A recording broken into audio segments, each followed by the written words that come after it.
Stand up, Laker Nation. Harrison Graham here with another episode of the Lakers Report by Chat Sports. Game 3 is tomorrow, so today we're looking ahead to the offseason. Obviously, the focus is on the playoffs, but Bleacher Report dropped an article of 3 players that the Lakers could go out and target in NBA free agency, so we're going to break those down here on today's show. Number 1, a name we'll probably hear a lot over the next couple of months. That is Kyrie Irving, the unrestricted free agent from the Dallas Mavericks, who, of course, got traded from Brooklyn to Dallas midway through the year. And that's certainly going to be a story, a rumor that circulates for the next couple of months because we know the connection between him and LeBron. I think deep down, Kyrie would have preferred to get traded to the Lakers, but I don't think Brooklyn wanted to hand him those wishes.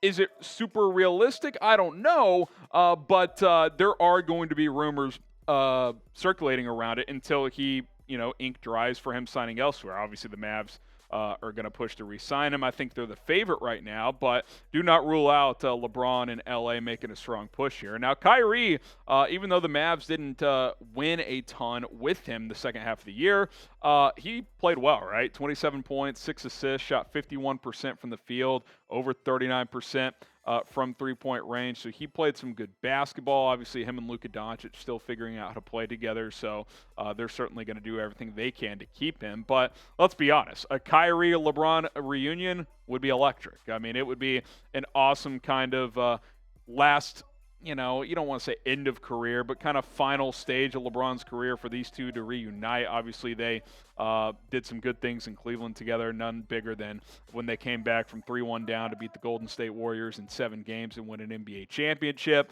Obviously, I think that pairing would work. Along with Anthony Davis if they were able to have all 3 contracts there. Now, obviously, there's a lot to consider. Bringing back Austin Reeves is probably going to be a priority, but I do think there will at least be some chatter between Kyrie and the Lakers. Pick one to sign. Would you rather bring in Kyrie Irving or bring back D'Angelo Russell? Type I for Kyrie Irving, R for D'Angelo Russell. Irving's obviously going to cost more, but I'll be honest, I would much rather have Kyrie than D'Lo. So I for Irving or R for Russell. Let me know who you would rather have down in the comments section.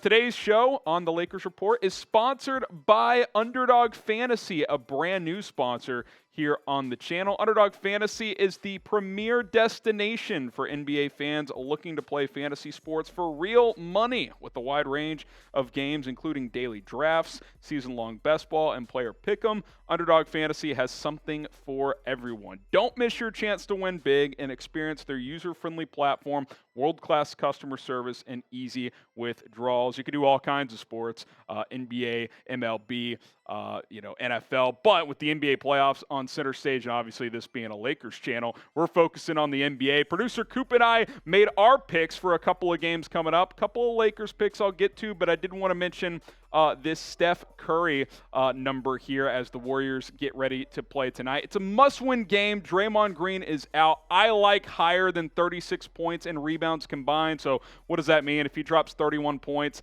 and 6 rebounds, that higher number would hit. So I think I feel pretty good about that. I expect a big Steph game as they got to win Game 3 against Sacramento. And then obviously the Lakers game in Game 3 as well. Pivotal game, 1-1 series. Dylan Brooks talking smack. Yeah, I think LeBron's going to answer the bell. Higher than 28.5 points. I think it's a 30-plus game easy for King James. I'm on the other end of the spectrum with D'Angelo Russell, though, a player we just talked about. 24.5 points, rebounds, and assists combined. I like the lower there. I like the way Austin Reeves is playing more. I think you got to lean on him more from guard production. So lower than that number for D'Angelo Russell. Producer Coop's going to chime in here. He's got 4 picks with a couple of games, including the Knicks matchup for Game 3 with the Cleveland Cavaliers. Yes, I love Jalen Brunson higher than 5.5 assists. I think the Knicks have a nice bounce back against the Cleveland Cavaliers. And I think LeBron, after Dylan Brooks talked to all that smack, I think he's going to hammer the higher here, and he's just going to go off against the Memphis Grizzlies. Anthony Davis going to step up again higher than 15.5 points, rebounds, and assists. Just rebounds and assists. And then Austin Reeves, I'll take the lower. He's been hot lately. I like him to cool off.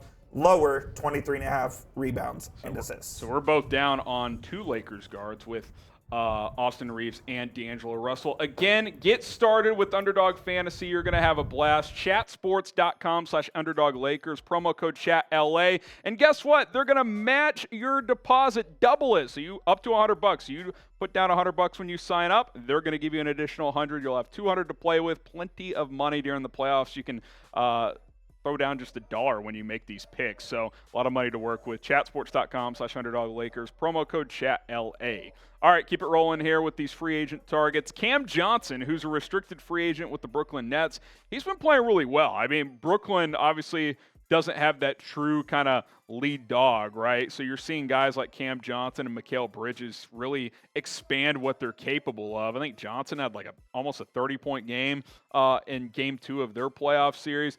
He'd be a great long-term addition. I mean, he's a 3-and-D guy that can defend 4 positions. He can shoot the ball within the flow of the offense. He could put the ball on the deck just a little bit as well. He's had a very efficient season this year, both in Phoenix and Brooklyn. 15.5 points, shooting 47% from the field, 40% from 3. You would think a guy like that who's going to get higher volume with Brooklyn, those splits would dip. Really hasn't happened. He's played at a high level all season long as Brooklyn has, kind of surprised people by still being a competitive team after trading Kevin Durant and Kyrie Irving.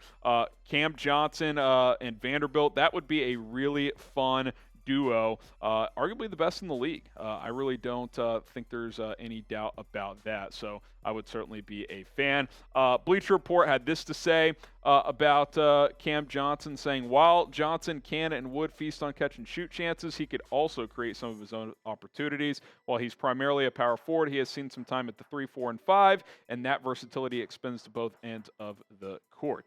And a positionless lineup here. You plug in Cam Johnson with LeBron, Hachimura, Vanderbilt, Davis. You got guys who can switch. You got guys who can space the floor offensively. I mean, that's a pretty damn tough lineup to match up against because all 5 guys can score and all 5 guys can defend. I mean, that's really a really unique combination there if the Lakers were to pull it off. Now, rate Cam Johnson as a player. Think you're playing 2K here, scale of 1 to 100. Give him like a solid 81. Like he's like what I would call a very good role player. Like he's not an all-star. He's not even really a incredibly high-level starter, but he's a very good role player. Like good starter. He can come off the bench if you need him to. So I'm a big fan of his game. 81 overall, really good 3-and-D guy.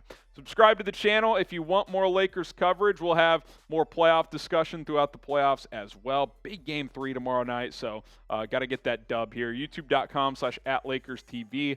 Don't miss our coverage here on the Lakers Report. Okay, Max Strus is next up here, the unrestricted free agent with the Miami Heat. And Strus, very hot and cold. I mean, he had that huge closeout game in the second play-in game for the Heat to make the playoffs.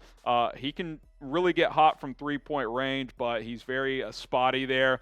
Doesn't defend that well, but he's been kind of a glue guy for the Heat the last couple of years. When he's on, the Heat can really go. He's really kind of an X factor for them, and I think he'd have a similar role in LA where the only difference would be I don't think he'd start. Like he starts in Miami, don't think he would start for the Lakers. But you look at his splits here. The splits kind of tell the story, right? Inconsistent. 41% from the field, 35 from 3. Usually it's very hot cold, right? Like he'll either go like 5 of 8 from 3 or 2 of 7. There's not a lot of in between there. That's kind of why you get those average splits there because he's very all or nothing. I think mid-level exception is something that could work here. That could fit into the Lakers' free agency plans if he's able to slide in on a mid-level deal. So we'll see if he's someone under consideration. I would assume Miami's interested in bringing him back as they've kind of helped him grow as a player. So something to consider there as well. What do you guys think? Should the Lakers sign Max Strus? Type S for sign or P for pass. All right, Rob Pelinka, you guys make the call. S for sign, P for pass. We'll see you soon. Game 3 tomorrow night. Go Lakers.